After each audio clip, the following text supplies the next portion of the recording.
വരാനിരുന്നതാ. ആണോ? ആ, ഞാൻ അത്രയ്ക്ക് പ്രതീക്ഷിച്ചില്ല.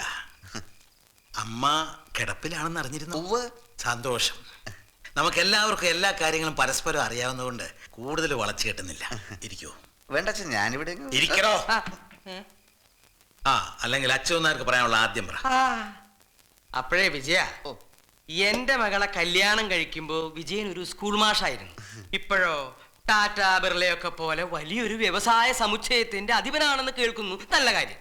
പക്ഷെ എന്റെ മകൾക്ക് ഈ ടാറ്റയും ബിർളയൊന്നും വേണ്ട, പഴയ ആ സ്കൂൾ മാഷ് മതി. കൂടുതൽ വിശദീകരിക്കണോ? ആ മാഷെ തിരിച്ചു കിട്ടാൻ വേണ്ടി അച്ഛൻ നായരും കുടുംബവും ഈ വീട്ടിൽ സ്ഥിരമായിട്ട് താമസിക്കാനാണ് പരിപാടി. ചെലവിന് തരണ്ട. എന്റെ പെൻഷൻ കൊണ്ട് ഞങ്ങൾ 3 പേരും വല്ല കഞ്ഞോ വെള്ളമോ കുടിച്ചു ഇവിടെ കിടന്നോളാം. വിജയൻ മാസ്റ്റർ സ്കൂളിൽ പോകുമ്പോൾ അച്ഛൻ നായർ കൂടെ വരും, ഒരു ബോഡി ഗാർഡായിട്ട്. വൈകുന്നേരം വരെ സ്കൂളിൽ കാവല്, തിരിച്ചു വീണ്ടും ഒരുമിച്ച് മടക്കയാത്ര. നീ എങ്ങോട്ടും കടന്നു കളയാതിരിക്കാനാ. അത് നല്ലതാ. അഭിപ്രായം ചോദിച്ചില്ല. ഇനി നമുക്ക് ഔപചാരികത അങ്ങ് വിടാം, അല്ലേ അച്ഛൻ നായരെ? മാഷിന്റെ ഇഷ്ടം. കഴുതേ ഊരുതണ്ടി, എന്താണ് അതിന്റെ മനസ്സിൽ?